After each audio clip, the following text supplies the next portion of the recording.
L'initiative de l'université d'Abomey-Calavi constitue, aux yeux d'un responsable du syndicat, l'une des raisons pour sursoir donc à l'application du système LMD, entendez, licence, master et doctorat. Malgré un état des lieux peu favorable donc à la poursuite du système licence, master, doctorat dans les établissements de l'enseignement supérieur à gros effectifs, malgré les incompréhensions manifestes remarquées d'une institution à une autre et dans la mise en œuvre, malgré donc les multiples dénonciations, la réforme a encore de beaux jours devant elle. Système LMD, l'alignement de l'enseignement supérieur ouest-africain, et ceci pour quelle finalité? Face donc à la poursuite de la réforme malgré les cris de défense ou de détresse de certains. Alors, quelle perspective s'offre également aux pays en voie de développement dans lesquels cette politique éducative est appliquée? Mesdames, Messieurs, c'est donc le clou de cette émission et vous êtes sur SICA et c'est bien sûr l'émission Angle de vue. Donc, nous aborderons le système LMD, l'alignement de l'enseignement supérieur ouest-africain pour quelle finalité? Ce sera donc le premier sujet de cette émission. En second lieu, on verra les perspectives qui s'offrent donc à ces États africains. Mais avant de retrouver donc le débat avec nos invités déjà sur ce plateau, voici ce qui fait le point de l'actualité sur le continent, le flash. La lutte contre le trafic des éléphants, rhinocéros et autres pangolins menacés par un braconnage vorace dominera les débats de la conférence mondiale qui s'ouvre samedi à Johannesburg. L'enjeu de cette réunion organisée tous les 3 ans pour réglementer le commerce des animaux et des plantes est capital selon les ONG. Le commerce de cornes de rhinocéros et d'ivoire est officiellement interdit depuis respectivement 1977 et 1989. Des dizaines de statuettes, une colonne sculptée, 2 paires de défense, un jeu d'échecs. Le procureur de Manhattan a présenté jeudi la plus grosse prise d'ivoire illégale jamais effectuée dans la mégapole américaine et s'est dit décidé à assécher le marché. Les autorités ont estimé que l'ensemble des objets avait nécessité le massacre de 12 éléphants au moins. Lors de la convention de Johannesburg sur les espèces en extinction, d'âpres débats sont attendus autour de la protection du bois de rose, des requins mais aussi des pangolins, des mammifères nocturnes au corps recouvert d'écailles. Au total, la CITES doit étudier la possibilité d'assouplir ou de durcir les restrictions commerciales qui concernent quelques 500 espèces de faune et de flore.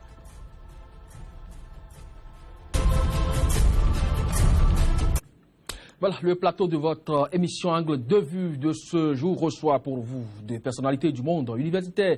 Nous avons Pierre d'Alcantara Zokli, fondateur de l'université de l'école supérieure de l'entrepreneuriat et de la prospérité Esperanza. Pierre Zokli d'Alcantara, bonjour. Et merci donc de répondre à notre invitation. Bonjour, cher ami Kotovi. J'ai également en face de vous Antoine Vianou, il est professeur titulaire sciences et techniques en ingénieur. Docteur, puis directeur d'ailleurs de l'école doctorale des sciences de l'ingénieur à l'université d'Abomey-Calavi. Monsieur Vianou, merci d'être également à nos côtés. Bonjour. Voilà, mesdames, messieurs, je vous propose donc de retrouver donc la discussion juste après cette virgule.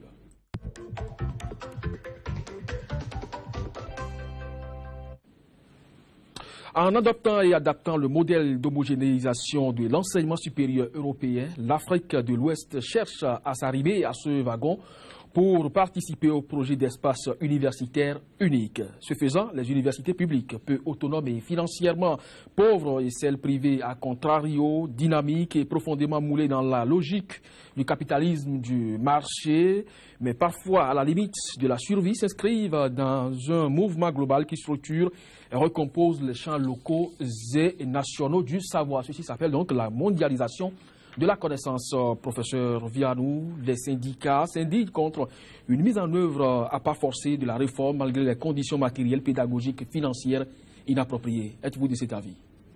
Non, je pense que la réflexion doit être mûrie parce qu'il ne faut pas aller trop vite en besogne. Il s'agit de comprendre que nous ne vivons pas seuls. Le Bénin n'est pas un pays isolé. Nous appartenons à un espace. Et notre espace que nous appelons ici Rezao doit travailler comme les autres espaces qui sont l'Europe, etc. Donc ce n'est pas le moment de croire qu'on peut faire retour en arrière. Nous ne vivons pas seuls, nous sommes des structures organisées, nous appartenons à des... Alors il ne s'agit pas il ne s'agit pas de dire nous faisons ou nous ne faisons pas. La question qui se pose n'est pas de savoir si on doit continuer le LMD ou bien de retourner. Nous sommes obligés, nous sommes engagés, tous les pays qui sont en Afrique. Malgré les problèmes d'ordre didactique et infrastructurels qui se posent. Les problèmes qui sont évoqués doivent être traités séparément. Ça n'a rien à voir avec Chauda. Ce n'est pas parce que, par exemple, au niveau de la faculté des lettres à sciences humaines, il y a quelques difficultés, qu'il faut croire que toute l'université a des difficultés. Toute l'université n'a pas cette difficulté. On doit donc le temps de le connaître avec vous parce qu'il faut rappeler aussi que vous avez été le directeur, vice-recteur chargé des questions académiques à l'université d'Abomey Calavi. Donc vous avez beaucoup d'informations à nous livrer donc, sur ce plateau. Pierre d'Alcantara Zokli, quelles sont les raisons qui, selon vous, peuvent sous-tendre cette attitude des autorités à poursuivre mordicus la mise en œuvre du système LMD malgré les cris de détresse des étudiants et quelques récriminations des syndicats? Bien, écoutez, merci beaucoup, mais vous n'êtes pas sans savoir que nous ne sommes pas un État isolé. Nous appartenons à un ensemble. Nous appartenons à l'association des universités africaines, dont le siège se trouve à Accra. Nous appartenons au CAMES. Nous appartenons au réseau, comme l'a dit tantôt le professeur Vianou. Eh bien, nous ne pouvons pas aller seuls en besogne, n'est-ce pas, contre un système que nous avons accepté depuis environ une dizaine d'années. Vous n'êtes pas sans savoir que c'est vrai que c'est seulement le décret 2010-272 du 11 juillet 2010 qui a consacré, n'est-ce pas, le système LMD, n'est-ce pas, au Bénin. Mais c'est vrai qu'on devait également tenir compte de nos réalités qui ne sont pas forcément celles des autres pays. Mais dites-vous une chose, cher ami Kodjovi, ce n'est pas la première fois que le Bénin et l'ensemble des pays d'Afrique de l'Ouest font cette baissée vers les systèmes de gouvernance académique en Europe. Avant le système LMD, on avait déjà un autre système. On peut même remonter plus loin. Depuis Napoléon, dans les années 1800, quand il avait créé le système baccalauréat, licence, doctorat, eh bien, ça a été imposé. Ensuite, on est passé à un système un peu, je dirais, abracadabra, où on avait licence, maîtrise, DES, doctorat de 3e cycle, doctorat d'État, et nous nous sommes enfoncés là-dedans, tête baissée. Et donc, chaque fois que l'Europe modifie son système éducatif, beaucoup de pays africains ne prennent pas le recul nécessaire pour savoir est-ce que cela correspond à nos réalités et quels sont nos avantages, quels sont les avantages. On y rentre directement. Et c'est ce vous êtes du privé surtout, et quand vous parlez comme ça, vous soutenez l'État, ça n'inquiète pas? Mais écoutez, nous fonctionnons, nous sommes en partenariat avec l'État. Nos diplômes sont co-signés avec le gouvernement. Donc vous êtes obligés. Nous sommes tenus de le suivre. Et puis n'oubliez pas, le système LMD tel que le concevons aujourd'hui, en tout cas, c'est beaucoup plus encore dans le privé que ça réussit que dans le public. Parce que nous avons un cahier de charge par rapport à notre partenariat avec l'État qui nous enjoint, qui nous oblige à avoir des équipements appropriés, à avoir des petits effectifs. Et en fait, nous avons derrière nous la Direction générale de l'enseignement supérieur. Ce qui n'est pas le cas au niveau de l'enseignement public. Qui suit la Direction générale de l'enseignement supérieur, la DGS, qui suit rigoureusement notre fonctionnement. Parce que si nous n'arrivons pas à nous adapter, à rentrer dans le jeu, eh bien, on pourrait nous retirer notre agrément. Ce qui n'est pas le cas, n'est-ce pas, des universités publiques. On aura donc le temps de revenir sur cet aspect de la chose, professeur Vianou. Oui. Est-ce que l'État était vraiment obligé de recourir à cette méthode d'enseignement? Si oui, faites-nous alors la genèse du système LMD. Bon, on doit évoquer très rapidement que c'était à l'occasion de la célébration du 800e anniversaire de la Sorbonne que 4 pays, c'est-à-dire la Grande-Bretagne, la France, l'Allemagne et la France et l'Italie, ont décidé de la construction de l'espace de l'enseignement supérieur avec le vœu de voir l'émergence d'un cadre commun de référence visant à améliorer la lisibilité des diplômes, à faciliter la mobilité des étudiants ainsi que leur employabilité. Donc il s'agissait pour eux de mettre la possibilité de comparer, c'est-à-dire qu'il faut qu'on trouve des moyens pour que le diplôme obtenu ici soit comparable à l'autre. Ça c'est la première chose, et que l'on puisse aller travailler. Donc l'idée c'est d'avoir un marché où celui qui est formé en Grande-Bretagne peut aller travailler en France, etc.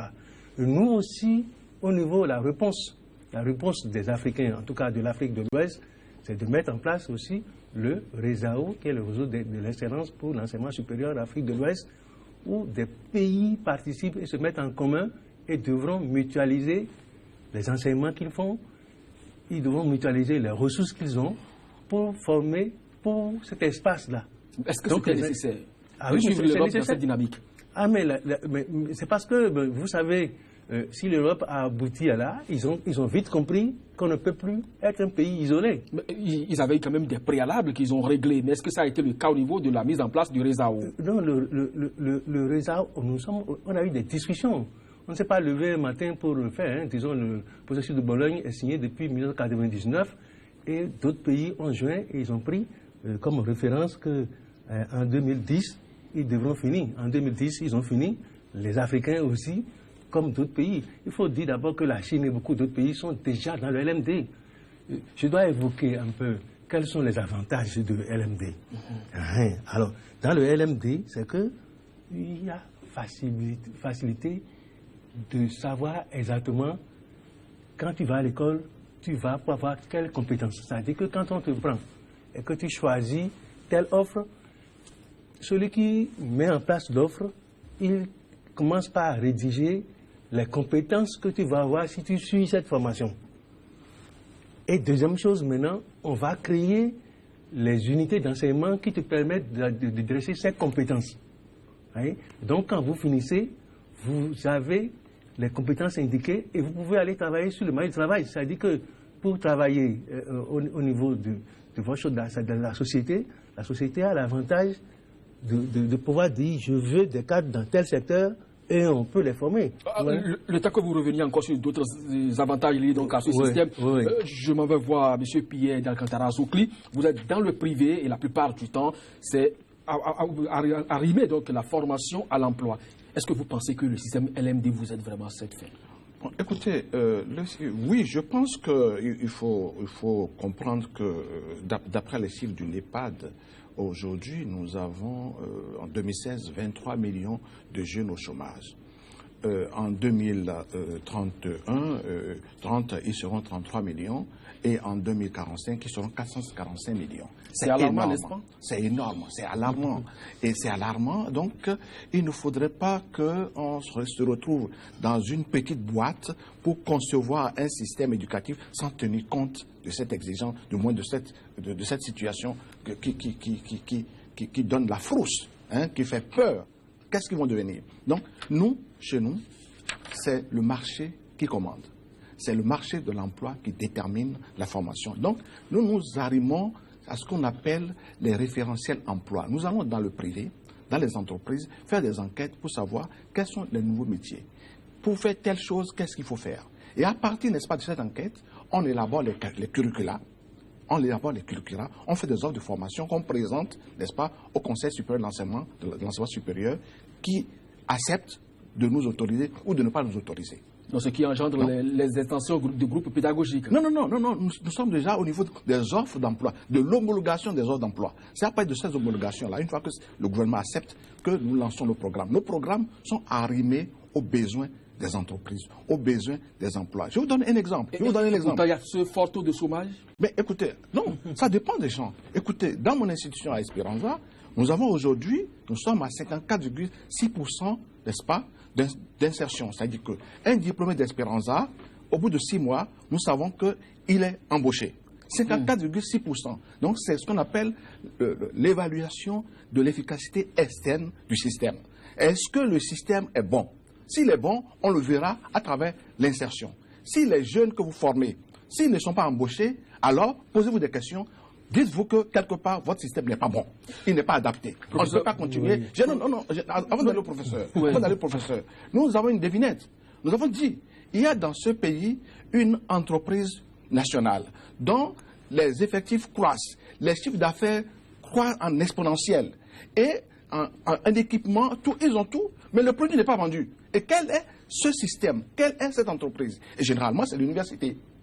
C'est l'université où vous avez des chiffres d'affaires importants, des investissements importants, des étudiants, mais le produit n'est pas vendu. Et personne ne s'en offusque. Ça ne pose aucun problème à personne. Et je pense que le système LMD, en ce qui nous concerne, devrait pouvoir, d'après les objectifs, en tout cas, quand Claude Allègre disait qu'il fallait dégraisser le mammouth en associant ses collègues en 1998 à la Sorbonne, il fallait dégraisser le mammouth, c'est bien parce que ce mammouth-là ne permet plus l'emploi des jeunes. Et je pense que c'est important qu'on insiste sur la nécessité de l'employabilité, et c'est ce que fait le système LMD.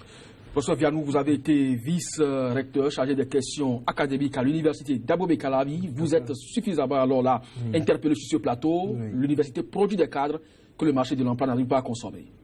Oui, nous avons hérité un système qui finalement ne peut plus continuer, puisqu'il y a beaucoup de gens qui sont formés, et ces gens qui ont leur diplôme, on commence à leur demander, bon, mais tu as le diplôme, mais qu'est-ce que tu sais faire?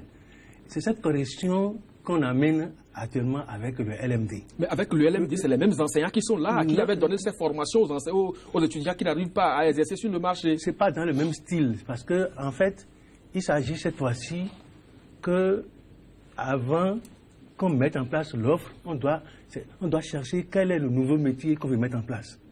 Donc vous rejoignez M. Zokli dans son développement. Tout à fait, parce qu'on ne peut pas se lever tout simplement et continuer à former qu'on faisait. C'est-à-dire qu'on faisait des gens qui avaient la licence, qui avaient le doctorat, etc. Il s'agit maintenant que quand on regarde l'espace où on est, de quoi avons-nous besoin? Avons-nous besoin de 50 médecins? Avons-nous besoin de 10 ingénieurs, etc. Et dans quel secteur? Donc pour chaque secteur, on mettait en place les ordres de formation qui sont adaptés à la personne, de ces gens-là. Mais est-ce que vous pensez que les enseignants aujourd'hui sont également formés? Est-ce qu'ils ont les aptitudes nécessaires pour aller sur ce marché de formation? Voilà, donc c'est là qu'il y a un peu de difficulté. Alors, parce que beaucoup d'enseignants croient déjà connaître ils mettent trop de facilité dans leur esprit en pensant que les choses sont tout faciles, il suffit d'enseigner comme ils faisaient. Mais il s'agit de changer de méthode, parce qu'on a dit, quand il s'agit de LMD, on dit enseigner autrement, évaluer autrement. C'est ces choses que ne font pas mes collègues qui sont à la flash. C'est-à-dire qu'ils n'ont pas changé la façon d'enseigner, ils n'ont pas changé la façon d'évaluer. Alors, et pour tout vous dire, j'avais anticipé depuis 2010 que la flash qui comportait près de 50% de l'effectif de l'UAC, elle ne pouvait pas continuer à vivre comme ça, et que cette crise allait venir. Et donc j'avais anticipé en disant qu'il faut trouver une nouvelle façon de construire les épreuves pour que les machines puissent corriger. Alors, ça va vous étonner, ça existe déjà, ce n'est pas de nouvelles choses. Là où il y a beaucoup d'affluence dans la massification, il y a des machines qui peuvent corriger les épreuves. Alors pour que les épreuves soient corrigées ainsi, il faudrait que soi-même on soit formé à la conception de ce type de choses. Par exemple, quand on vient vers des choses qu'on appelle QCM ou des choses similaires, quand je pose une seule question, que je vous propose 20 réponses, si vous n'avez pas étudié votre leçon, vous ne pouvez pas choisir la bonne réponse. Donc ça exige de l'enseignant qui va faire l'évaluation un travail préalable. Il faut qu'il soit formé pour construire l'évaluation. Une seule question, il offre 20 réponses qui sont des réponses plausibles. Vous voyez, donc ne pourra répondre à ça que celui qui a étudié. Donc quand tu offres ça à l'ordinateur et qu'un étudiant va affronter l'ordinateur, ou bien qu'on lui donne un cahier où seulement il va cocher, il finit, l'évaluation est faite. On ne va pas demander à mes collègues qui sont à la flash de corriger 4000 copies. Humainement, ce n'est pas possible. Ce qui leur arrive, c'est ça. C'est-à-dire que humainement, ils ne peuvent pas corriger les copies d'autant de personnes, donc on doit changer la façon d'évaluer. C'est de ça qu'il s'agit, tout simplement. Alors, M. Zokli, vous évoquiez tout à l'heure les besoins de l'entreprise qui exige la création des curricula de formation. Alors donc le décloisonnement de la formation par le partenariat école-entreprise. Mais est-ce que vous pensez qu'au niveau du public, c'est possible? Bien sûr. Là où il y a des hommes, tout est possible. Il suffit de savoir quelle est la qualité des hommes. C'est très important. Tout à l'heure, dans le couloir, le professeur Vianou et moi on échangeait parce qu'on a eu des antécédents positifs au niveau de l'EPAC. Donc, je pense que c'est le choix. Il faudrait que, de plus en plus, les gens acceptent de se faire former donc la formation continue. Nous, à Esperanza, quand nous avons démarré en 2009, eh bien, nous avons fait appel à Netherlands Senior Experts, qui est une ONG néerlandaise qui a 44 000 experts dans le monde, qui est venue former tous nos enseignants à la pédagogie de LMD. Et tous les 3 ans, nous faisons le même exercice et bientôt, ils vont encore partir aux Pays-Bas, à Hanze University of Applied Science, pour toujours se former. La formation continue des enseignants, ça existe. Ça existe. Et je crois que même en France, je dirais l'apathie ou du moins le repli sur soi de l'université est même dénoncé par certains professeurs. Le professeur Jean-Robert Pitt, qui était professeur et président de la Sorbonne, a écrit un livre intéressant qu'il faut lire. Ce livre s'appelle « Jeunes en mouvement. Reconstruire l'université, stop à la précarité ». Édition Fayard, 2006. Un professeur de la Sorbonne qui écrit ça. Ça veut dire que l'université doit être totalement réformée. Comme on le disait, l'ancienne politique à travers les hommes, les idéologies, abandonnons, c'est ça non? Abandonnons l'ancienne politique à travers les hommes et l'idéologie qu'il apporte. Donc il faut revoir toute l'université, il faut faire une réforme, il faut tout mettre à plat. C'est ce qu'il faut pour notre pays d'école. Sans ça, on va toujours aller dans les rengaines des syndicats qui s'enlèvent, les étudiants, des grèves, des crises de crise. On n'avancera jamais. Il faut le partenariat école-entreprise. Ça veut dire quoi? Ça veut dire que l'université a une cellule qui s'occupe, n'est-ce pas, des relations extérieures, avec une équipe solide. Pas forcément des professeurs. On prend des gens qui ont fait le marketing, qui ont fait, comment dirais-je, l'économie, la gestion, et qui animent l'équipe. Et donc, leur job, c'est de savoir qu'est-ce qui se passe dans les entreprises. Allez voir les entreprises, nouer des partenariats, des contrats, et ces contrats permettent aux entreprises non seulement d'envoyer des professionnels qui viennent à l'université pour former, parce qu'aujourd'hui, l'université recrute que des docteurs. Les docteurs, ils viennent de partout. Ils ont quelle expérience? Quel savoir-faire? Ils n'en ont pas. Or, si vous prenez... diplôme, la qualification. Ça ne suffit pas. Il faut... Le professeur Vianou, il est ingénieur. Il sait que dans l'industrie, ça se passe autrement. L'industrie est à l'avant-garde du progrès scientifique et technologique. Donc, il faut aller chercher là où ça se passe. L'université est en retard par rapport au progrès technologique qui se passe au niveau des entreprises. Parce que l'entreprise a besoin de vendre. La clientèle, lui, exige quelque chose. Et l'entrepreneur est obligé d'être tout le temps en avance pour pouvoir offrir le meilleur produit à ses clients. Donc, les chercheurs, les ingénieurs qui travaillent dans ces entreprises-là sont obligés de travailler à ces progrès-là. Eh bien, il faut que les universités acceptent d'aller chercher ces ingénieurs pour montrer ce savoir-faire aux jeunes étudiants qui sont dans les universités. Et c'est seulement les partenaires et les entreprises qui permettent ça. Alors, professeur Vianou, est-ce que vous pensez que dans le secteur public, il est possible d'opérer cette prospection?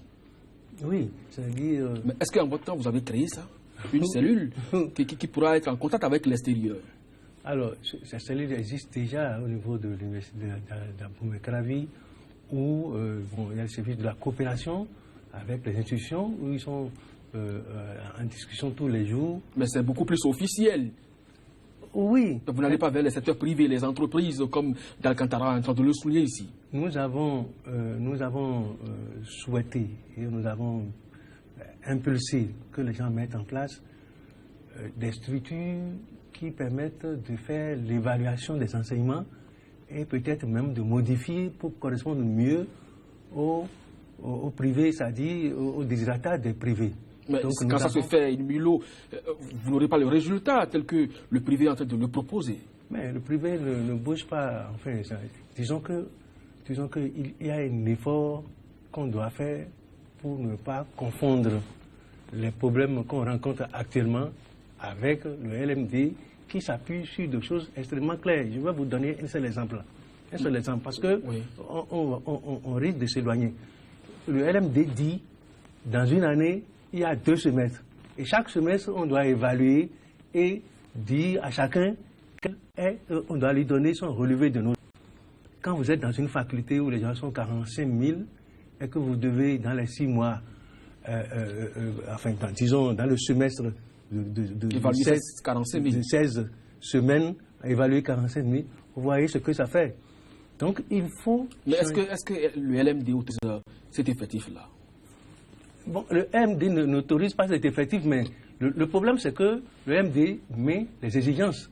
Les exigences, ça concerne aussi le changement de mentalité où chacun doit savoir qu'on n'est plus possesseur d'étudiants, que c'est l'étudiant qui choisit les choses que lui veut apprendre et il doit aller pour avoir les crédits qui sont attachés. C'est-à-dire, il y a un changement de mentalité. Il y a aussi les problèmes de gratuité qui font que les gens pensent qu'ils peuvent aller en grève n'importe comment. Si vous avez travaillé, vous, un peu, et que vous prenez vos sous pour venir payer les études, je ne vous vois pas en train de faire grève.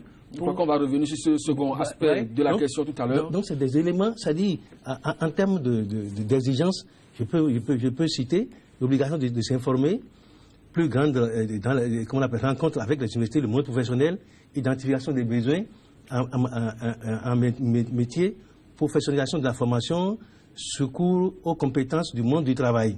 Tu vois, et le prix à payer, c'est l'augmentation des moyens et donc la contribution financière qui est nécessaire. Donc un étudiant ne peut pas venir s'inscrire gratuitement et espérer une formation de qualité. Ah, mais ce n'est pas quand même les frais d'inscription des étudiants qui doivent payer les enseignants ou exiger des enseignants. La qualité, de toutes les façons, on va revenir donc à cet aspect en second débat. Alors, Dakantara Zorki, est-ce que, à écouter le professeur Fianou, est-ce que l'université publique, dans la plupart des États ouest-africains, produit, est-ce que vous n'avez pas l'impression que les États n'étaient pas prêts pour s'aventurer sur ce terrain du LMD? Moi, je ne peux pas, à mon niveau, en tant que privé, apprécier. Mais ici, s'ils étaient vraiment des concurrents sérieux que vous redoutez, vous devez les rencontrer sur le marché de la prospection. Non, de toutes les façons, soyez rassurés, je viens du public. J'ai été formé par des universités publiques. J'ai fait mes études à Paris-Dauphine et à la Sorbonne. Ce sont des universités publiques. Cependant, à Paris-Dauphine, nous étions 25. Mais ça, c'est l'Europe et c'est la France, c'est ça. Et non, attendez, avant cela, permettez-moi, j'ai fait mes études à l'INSET, l'ex-INSET, Institut national supérieur de l'enseignement technique d'Abidjan, où nous étions 25 à l'IUT, par classe. C'est en Côte d'Ivoire, ce n'est pas en Europe. Et pourtant, ça se fait, et c'est du public. Aujourd'hui, on est à 45 000. Oui, mais 45 000, mais c'est tout simplement une question d'organisation. Parce que la gouvernance académique d'une université, eh bien, ça prend du temps à être mise en place. Il faut qu'il y ait des managers. On n'est plus au temps où on a seulement des gens comprennent. Il faut être aujourd'hui, les recteurs sont des managers, ou du moins doivent être des managers.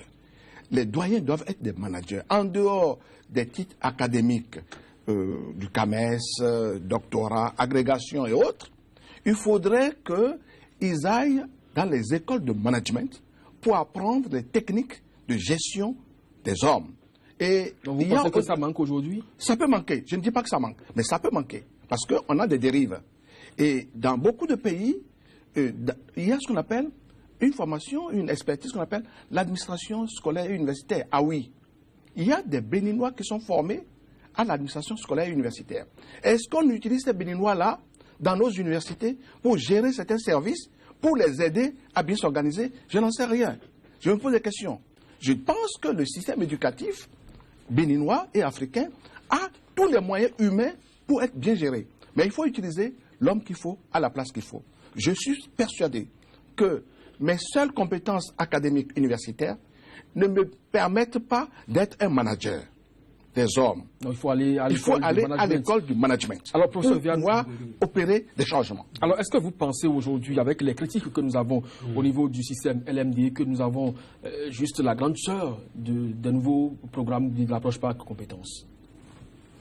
Oui, bon, quand on parle de l'approche par compétences, c'est déjà la suite qui est devenue LMD. Ça veut dire que depuis le cours primaire, etc., les gens évoluent. On dit qu'il y a une autre façon de faire. Il y a ce que l'on veut que tu sois. Quelles sont les compétences qu'on veut te voir développer. Donc, on te donne les unités d'enseignement qui te permettent d'avoir ces compétences. Mais malheureusement, on n'a pas les résultats sur le terrain. Est-ce que vous ne notez pas là que... oui, mais ça dépend de la phase. On veut une chose et sont contraires à la fois? Non, parce que bon, si on mélange tout, on peut ne rien voir, etc. Il faut bien savoir où on veut aller. Et je disais que, regardez, par exemple, on a parlé le management gestion de LMD. Le LMD ne se gère pas comme les autres enseignements, puisque à chaque étudiant, on doit l'aider pour choisir son parcours. Il peut avoir un parcours différent.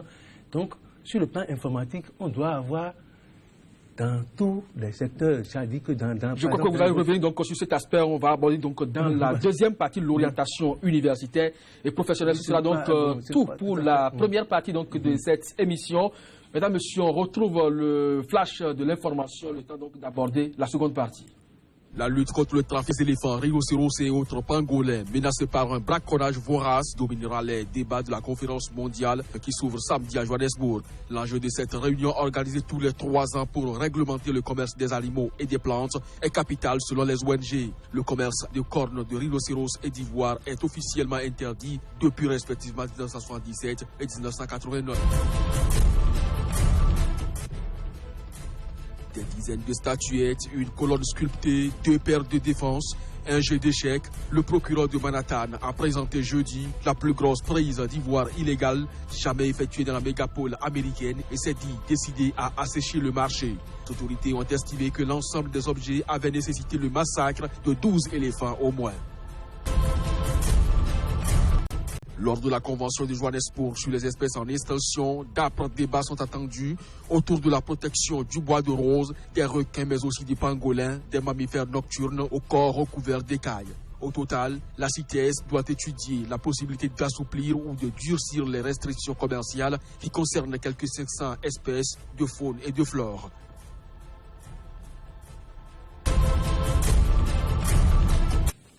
Voilà, le débat se poursuit sur Sika. Mesdames, Messieurs, dans la plupart des pays africains, l'heure aujourd'hui est à la recherche d'alternatives à ces systèmes d'éducation. En sursis, par exemple, suivant donc un rapport de l'UEMOA, le Bénin consacre 3,09% de son PIB au secteur de l'éducation, dont seulement 7% à l'enseignement supérieur, respectivement 4,56% et 25% en Côte d'Ivoire et 3,17% et 23% au Sénégal, pendant que le Niger alloue 2,79% de son PIB à l'éducation, dont 20% au sous-secteur de l'enseignement supérieur. Alors, la faiblesse des lignes budgétaires, le déficit d'infrastructures et de matériel didactique, le problème de formation des enseignants et l'enlisement de la recherche lorsqu'elle existe sont les défis qui se dressent donc et constituent un obstacle pour le système LMD. Alors que faire? Je vous propose donc de retrouver nos invités juste après cette virgule.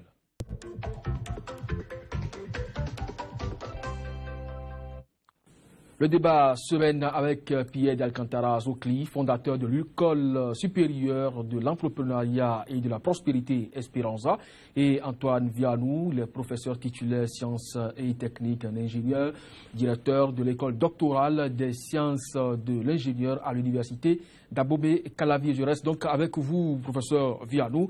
Vous parliez tout à l'heure donc de l'orientation universitaire et professionnelle. Oui, bon, enfin. Donc je voulais dire qu'il ne s'agit pas qu'un étudiant qui a eu son bac, on vient l'orienter pour dire tu vas. Il ne s'agit pas de ça. Il ne s'agit pas de ça. Parce que il faut bien comprendre que monsieur qui vient te voir pour dire je veux aller voir le docteur Kokou, on va lui dire la mère de Kokou est à tel endroit, tu par là, donc tu l'as orienté. Mais celui qui ne sait pas où il va, tu ne peux pas l'orienter. Celui qui ne sait pas où il veut aller, tu ne l'as pas orienté. Donc, en termes d'orientation, il faut commencer beaucoup plus bas. Ce n'est pas au bachelier qu'il faut donner l'orientation, mais il faut déjà donner l'orientation aux gens qui sont déjà à partir de BPC, les orienter pour qu'ils puissent choisir déjà les filières de partie. Ça, c'est la première réflexion.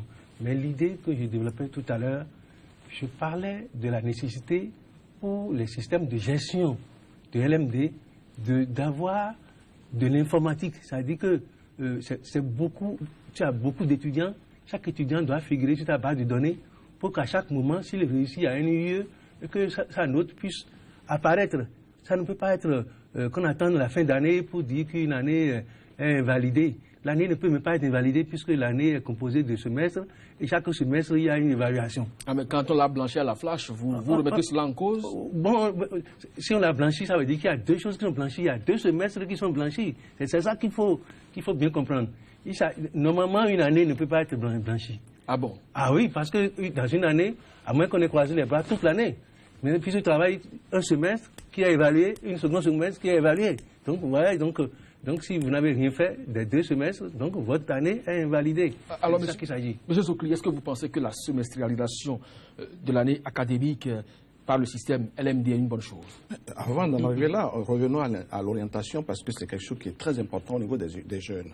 Vous ne pouvez pas demander à un prêtre catholique d'aller orienter, n'est-ce pas, un jeune musulman qui vient, n'est-ce pas, à la mosquée et vice-versa. Donc les prêtres catholiques orientent et forment les prêtres et les rabbins forment les futurs rabbins et nous avons souvent comment dirais-je, les patrons, n'est-ce pas, de la mosquée, comment on les appelle? Les imams qui forment les imams et les pasteurs qui forment les futurs pasteurs. Qu'est-ce qu'on fait au niveau de l'orientation? Nous, dans le privé, eh bien, nous faisons venir des notaires, des avocats, des médecins, des pharmaciens, des praticiens qui vont dans les écoles, qui les accueillent et qui orientent, qui disent aux jeunes, eh bien, si vous voulez être médecin, eh bien, voilà ce qu'on fait quand on est médecin. Et par rapport à ça, les études appropriées pour devenir médecin, ce sont ces telles études. Ainsi de suite, pour être avocat, notaire, comment dirais-je, maçon, architecte, bref, dans tous les secteurs. Donc, c'est très important. C'est pas de la nouveauté. Hein. Ça, on le fait dans tous les business schools. C'est notre pratique. On le fait systématiquement. Maintenant, au niveau de la semestrialisation, c'est juste une organisation, je dirais, comment dirais-je, pédagogique de la formation à LMD. Et là, ce n'est pas le fait de quantifier, c'est pas ce qui compte. Ce qui compte, c'est la rigueur dans le suivi, dans l'obtention des unités d'enseignement par les étudiants et la capacité, la possibilité pour ces étudiants de les transférer partout où ils passent dans le monde entier. Et c'est ça l'importance de la mobilité des étudiants. Un étudiant qui fait, n'est-ce pas, une licence au Bénin dans une université et il lui manque peut-être 2 yeux et qui a envie de continuer ailleurs, il faudrait qu'il ait la possibilité de transférer cela pour qu'ailleurs il puisse faire les 2 yeux qui lui manquent éventuellement. Et il faudrait c'est surtout cette mobilité qui compte. C'est ça le bon aspect de la question. Professeur, vous l'évoquiez un instant, le coût de l'enseignement aujourd'hui, vous pensez qu'il faut vraiment revoir cela parce que la gratuité ne facilite pas les choses? Oui, la gratuité ne peut rien faciliter. Ce qui est prévu dans le LMD, c'est que tout le monde ait un niveau minimum qui est la licence, c'est-à-dire qu'on peut aider à ça, mais ceux qui vont venir pour le master devraient déjà travailler un peu pour avoir les ressources pour venir payer eux-mêmes leur formation. Voyez, donc, parce que c'est beaucoup de matériel qui sont déployés lorsqu'on remonte en niveau et on a besoin de ressources pour fonctionner. Donc ça ne veut pas être un truc où tout le monde va et puis bon, on se met en grève. Ce n'est pas compatible. Il faut qu'on arrête de considérer l'État comme la vache à lait qui doit tout donner. Chacun doit s'occuper de sa formation et ne pas être... donc quand je parlais de montant, c'est pour dire que si tu as payé de ta poche 600 000 francs pour étudier, tu n'oses pas aller dire que tu fais grève. C'est toi qui as payé. Mais si les conditions d'enseignement et d'évaluation ne répondent pas, non, il ne faut pas tenir compte de l'argent. Oui, tu vas certainement discuter avec les gens qui travaillent pour trouver la porte de sortie. Vous pensez que les étudiants ne discutent pas assez avec vous? Je pense que le fait qu'il y a trop de gratuité crée des problèmes. D'accord, votre avis sur la question? Chez nous, je pense que dans le privé, nous avons résolu la question autrement. L'enseignant, il est partenaire de l'étudiant. Il est son mentor, il est son coach. Il n'est plus dans des relations anciennes de supérieurs, d'autorité. Non, ils sont des partenaires. Mais est-ce que vous ne pensez pas que c'est le fort taux de présence dans les universités publiques qui engendre cela? Est-ce que face à cet effectif, le professeur peut devenir partenaire de chaque élève? 45 000 étudiants en face de soi? Non, je pense que 45 000 étudiants, c'est de la démesure. Hein? Ça, c'est de la démesure. Hein? Mais il revenait aux gestionnaires du système, dès le départ, de mettre les freins. Il y a eu du laisser-aller. Ça n'est pas possible. Ça, on ne peut pas le faire dans le privé. Comme ça, c'est pas possible. Alors, on sait très bien que dans les universités aussi bien publiques que privées, il y a des vacataires aussi qui interviennent. Mais le fait de semestrialiser les cours, est-ce que ce n'est pas aussi une source de démotivation éventuelle pour ces enseignants? Je vous ai expliqué que le LMD, à sa base, indique que les enseignements sont forcément semestrialisés. C'est-à-dire qu'au cours d'une année... Mais ça démotive les professeurs vacataires, par exemple. Il n'a pas démotivé. Ce n'est pas en question. Les vacataires doivent s'adapter au nouveau système. Ils doivent apprendre dans le nouveau système. Ce n'est pas eux. Ce n'est pas un truc où l'État va dire... Pas du tout. Il s'agit d'un nouveau système et chacun, qu'on soit enseignant ou étudiant, on doit s'adapter au nouveau système. Moi, je crois que j'avais indiqué là qu'il faut que les enseignants soient formés, par exemple, à la construction de référentiels de compétences. Et comment traduire le référentiel de compétences en programme de formation? Quelle liaison entre les compétences et les connaissances? Comment évaluer les compétences acquises par les étudiants ou par les auditeurs de formation continue? C'est des éléments sur lesquels il faut former les enseignants eux-mêmes. Mais on ne va pas aller de coq à l'âne en pensant que non, ça ne se passe pas comme ça. Si les règles sont définies et sont claires, chacun doit rester dans son couloir pour travailler. Les étudiants ne peuvent pas dicter la loi au niveau de l'université. C'est-à-dire, si tu viens dans une formation, il y a des lois que tu respectes, ou tu vas ailleurs, c'est tout. Alors, Pierre Dankantarazo, vous avez participé tout dernièrement à l'évaluation du système LMD, de voix s'élève pour demander qu'on le sursoit d'abord et réfléchir donc aux alternatives. Vous estimez qu'il faut poursuivre. Quelles sont vos attentes? Écoutez, déjà, n'oubliez pas que entre 2006, 2007 et jusqu'à présent, il y a eu beaucoup de formations au système LMD. En tout cas, le ministère nous a toujours invités, nous, dans les établissements privés, à envoyer des professeurs, des représentants pour suivre des stages de formation à LMD. Donc, je pense que dans le public aussi, ça a dû se faire. Donc, vous pensez qu'il y a des correctifs continuellement? Ça a dû se faire, et ça a dû se faire. Et ces formations sont souvent organisées par les publics. Ce sont les professeurs du public qui enseignent, qui forment ceux du privé au système LMD. Donc, ils ne peuvent pas former des gens du privé à un système qu'ils ne maîtrisent pas. Donc, ce n'est pas possible. Donc, pour moi, je pense que le système est maîtrisé au niveau pédagogique. Donc, c'est le voleur qui crie au voleur? Non, au niveau pédagogique. Maintenant, les difficultés matérielles où vous avez des étudiants qui manquent de tout. Ils s'enseignent sur des briques parfois, il n'y a pas de laboratoire approprié, parfois il n'y a pas d'enseignants qualifiés, parfois, même dans le public. C'est pour ça qu'il va falloir revenir sur certaines choses, les tests qui exigent à l'université qu'il faut être forcément docteur pour enseigner, il faut revenir sur ça, pour permettre à ce que des gens expérimentés apportent le savoir-faire à l'université. Parce que si l'université forme et qu'on n'embauche pas, nous ne sommes pas obligés, nous, d'embaucher dans le privé. Si le gars ne fait pas l'affaire, je préfère demander au Burkina, nous sommes dans une communauté où il y a la libre circulation des personnes et des biens, eh bien, on va avoir un système, un pays où il y a la compétence. Il y aura la compétence et on va avoir des Sénégalais, des Maliens, des Burkinabés qui prendront la place des Béninois si les Béninois ne sont pas bien formés dans nos universités. Alors, professeur Vianement, on va sortir de cette émission. Qu'est-ce qu'on peut retenir pour ce qui concerne les perspectives pour le système LMD? J'affirme, et c'est clair dans mon esprit, qu'il ne peut plus réfléchir pour savoir si on va quitter le LMD ou non. Nous sommes dans le LMD, nous y serons maintenant et toujours. Ça, c'est la première chose. Deuxième chose, les imperfections qui sont notées au niveau de certaines facultés en raison de la mise à niveau qui ne sont pas bien ajustées, ça ne peut pas être généralisé pour considérer que tout est ajouté. Tout n'est pas ajouté. Il y a des endroits où ça marche très bien. Il y a des écoles, qu'il s'agit de l'INEAM, de l'ENAM, etc. Il y a plein d'écoles de l'IPAC, etc., où les choses marchent plus ou moins bien. Donc, il ne s'agit pas de s'appuyer sur le problème de la flash pour dire qu'il faut tout recommencer. Donc, je dis clairement qu'il y a des formations à donner aux gens de la flash, aux enseignants, et aussi des institutions fermes à donner aussi aux étudiants. Est-ce que vous savez, il y a une petite chose là que j'aimerais bien dire. Quand la gestion n'est pas bien faite, tu viens passer un examen parce que tu as une UE que tu reprends, on te met défaillant pour les UE pour lesquels tu as déjà obtenu de bons résultats. Tout simplement parce que le système informatique ne travaille pas bien. C'est-à-dire qu'il faut, quand tu as composé, que tu as déjà des UE que tu as validés, il ne faudrait pas que si tu viens composer une seconde fois, pour une union non validée, qu'on te dise bon, que tu es défaillant partout. Et les réclamations engendrent également des coûts aux étudiants. Alors, donc il s'agit tout simplement qu'au niveau, le LMD exige une gestion saine. Il faut qu'il y ait des personnes appropriées qui mettent des systèmes informatiques pour le gérer. C'est important avant que... Pierre d'Alcantara Zokli, juste 30 secondes pour conclure. Moi, je pense que le système LMD, il faut le continuer, mais en revanche, il ne faudrait plus que nous avancions tête baissée quand la France introduit une réforme.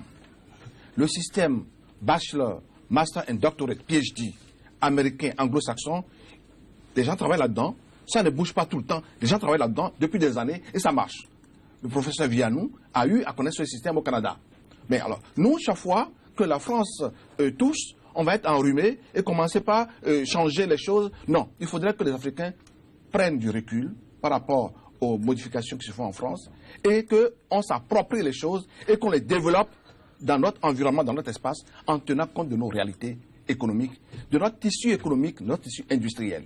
Et c'est ça qui va, n'est-ce pas, permettre à notre pays de décoller. Je vous remercie. Pierre d'Alcantara Zokli, vous êtes le fondateur de l'École supérieure de l'entrepreneuriat et de la prospérité Esperanza.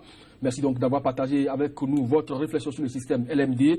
Professeur Antoine Vianou, vous êtes également professeur titulaire en sciences et techniques de l'ingénieur, donc directeur de l'école doctorale de l'université d'Abomey Calavi, qui intervient également dans le domaine de la science. Vous avez partagé donc avec nous vos réflexions sur le système LMD et chacun de vous estime à un moment donné qu'il faut poursuivre le système tout en apportant au fur et à mesure des correctifs. Merci à chacun, merci à tous de nous avoir suivis. C'était donc votre émission Angle de vue consacrée au décryptage de l'actualité sur le continent africain.